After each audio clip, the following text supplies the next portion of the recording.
and this is a side note, I think every single member of MS-13 should be killed immediately. That's what I believe. I think it should all be executed.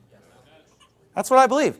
MS-13 is an evil, homicidal, super wicked gang. And you know, I'm all for due process. Here's the due process. Have a trial where you just decide that every member of MS-13 dies. And, you know, let's get the jury to just say MS-13 in general is guilty, and anybody who has an MS-13 tattoo dies. That's how you get rid of MS-13. You know, if you have these evil, murderous, homicidal gangs, then you should just outlaw the whole gang.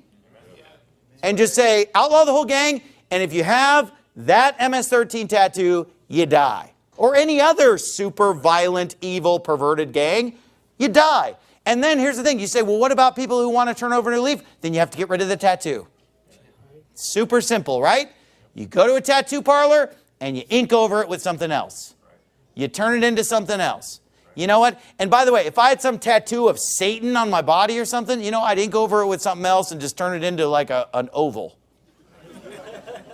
Just get a black oval or something. Just a black rectangle. Just censor it. You know what I mean? But here's the thing, is that if you're going to walk around with an MS-13 tattoo, you're a member of MS-13, you should be put to death. You know, that if I were king, because because look, if the Bible's sitting there and saying, man, this guy is so wicked and he won't listen and he won't respond to correction and he's a menace and he's a drunkard and he's evil, and they're just like stone him with stones. Why? Why do they do that? To put away evil from among you. How do you get rid of evil drug cartels and gangs? You kill them all. That's how you get rid of them. Okay? And I'm not saying as a vigilante, I'm not saying to go out and become Batman and do this. I'm telling you that this should be done legally. And you know what? There are countries in this world that are getting sick of having their countries be the #1 murder capital in the world. And these places in Central America are getting sick of it. And then you know what? They vote in leaders who come in and say, we'll take care of it. We'll arrest all of them. Now, I think that, and I'm not an expert on politics. I'm not claiming to be an expert on politics.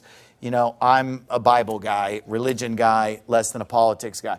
But, from what I understand, the president of El Salvador, he's putting them all in like a penal colony. I'll take it a step further. They should just all be exterminated as far as I'm concerned. They don't contribute. They're evil people. And again, if one of them wants to straighten up and fly right, because I guarantee you, if a law was passed that said, MS-13, you're an outlaw, anybody can kill you on sight. Anyone can kill you. The cops can kill you. Citizens can kill you. You're an outlaw. You're MS-13. You're wanted dead or alive. You shall surely be put to death. And in fact, we'll get a bounty. You bring in the MS-13 tattoos as scalps and get a $500 voucher, gift card. You get a gift card for Amazon or something. I don't know. But here's the thing about that. Here's the thing about that. If you did that, you know what? A lot of people would say, forget this. I'm done with MS-13. Right? And you know what? They'd be lining up at the tattoo parlor, turning it into a smiling rabbit face or something. Turning it into the Easter Bunny or an I Love Mom tattoo or something like that. Or Mama Didn't Love Me. Whatever. Or an anchor so they can look like Popeye or whatever. That's up to them.